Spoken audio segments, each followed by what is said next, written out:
के छ everybody? I guess you guys are doing great. हाम्रो पनि दामी हुँदैछ अनि वेलकम ब्याक टु हाम्रो अनदर मिनी भ्लग जुन चाहिँ हामीले सुरु गर्यौं पानी खाएर त्यो पछाडी च्याट ल्याएर बाहिरको दामी घाम ताप्नको लागि गाइस हैन धेरै पछाडी माल्टामा मिठो घाम उग्रिन थालेको छ गाइस। घाम ताप्दै हामी चाहिँ निस्के बाहिर अनि एकछिन हामी हल्का पोज हान्दिम न भनेर हैन चुक्क बस्यो त्यो पछाडी हेर न केटा हामी बाटो पार्क सार्क अब यस्तै हुन्छ होला के पछि बालेन्द्र प्राइम मिनिस्टर भए पछाडी यस्तै हुन्छ होला हाम्रो नेपाल पनि हैन गाइस त्यही इमेजिन गर्दै बो मच्चा हेर न केटा हो मच्चा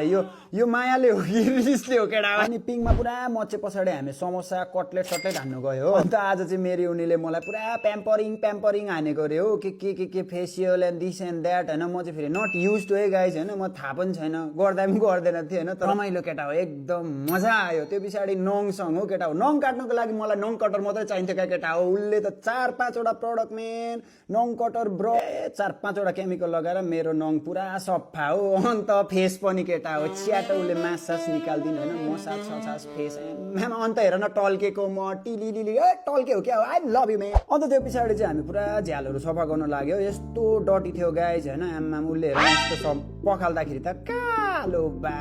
ड्याङ के सारो मैलो हो अन्त के त भन्दाखेरि माथि नेपफिल भ्लग्स केटा युट्युब च्यानल सब्स्क्राइब हाने है त त्यो पछाडी चाहिँ हामी पुरा सिसाहरु सफा गर्न लाग्यो मलाई चाहिँ खासै क्लिनिङ स्लिङमा त्यस्तै हो केटा हो हैन मैले चाहिँ उसको हेल्प चाहिँ खुट्टा समातेर हो अन्त हेर त नि यहाँनेर कस्तो दामी बनाइन मेरी उनीले हामी यता धुल्लै धुलो अर्कोपट्टि कस्तो सफा अनि मेरो बाबा अनि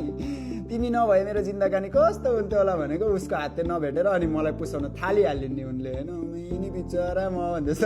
अन्त त्यो पछाडी पुरा लुगा सुगा सुकाउनुहरु हेल्प सेल्प हान्थे हैन न त त्यही हो केटा हो हैन छुट्टीको दिन हेल्प हानेन भने त त्यस्तै हो त्यो पछाडी हामी निस्क्यो सौदा ग्रोसरी लिनुलाई हो अन्त केटा हो माल्टामा हेर तिमीहरु एडभर्टाइजमेन्ट देख्ने ठाउँ यही होला यो चाहिँ एमसी दा भन्छ हैन त्यो पछाडी हामी मासु पसल पुग्यो आज हाम्रो घरमा चाहिँ खसी पाक्दैछ है केटा हो त्यो पछाडी फाइनली हामी घर आइपुग्यो अनि मैले चाहिँ यो ग्रोसरीहरु किने अन्त खाना साना खाएर चाहिँ अनि ल यो मिनी भ्लगको एन्डिङ हान्दिम न त भन्दाखेरि एन्डिङमा के त भन्दा as always man spread love laugh positivity अनि दामी एनर्जी म्यान म आउँछु एभ्री टाइम मैले भन्ने कुरा त्यही हो जय नेपाल जय Shambhu see you on the next one